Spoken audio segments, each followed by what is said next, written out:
Susuko na ba o ipaglalaban pa?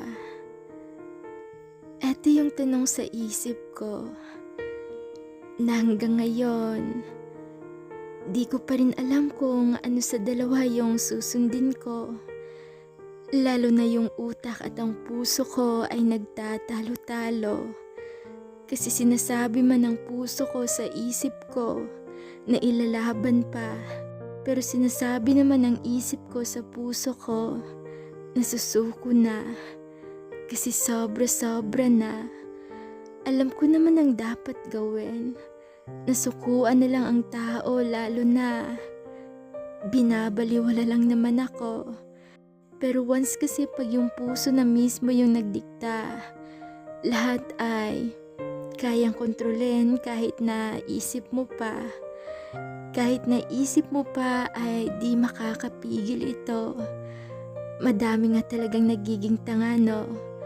Kasi kahit na matalino ka, pag once nagmahal ka ay talagang magiging bobo ka. Kasi kahit alam mo naman sa sarili mo na masasaktan ka, pero sige ka pa rin ng sige kasi mahal mo siya.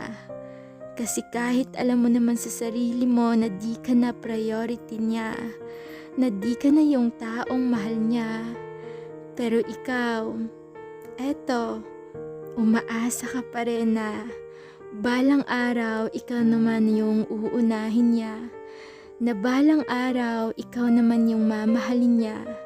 Kaya eto, kahit alam mo na yung sagot sa tanong kung susuko pa ba o lalaban pa, pero naguguluhan ka pa din kasi mahal mo siya.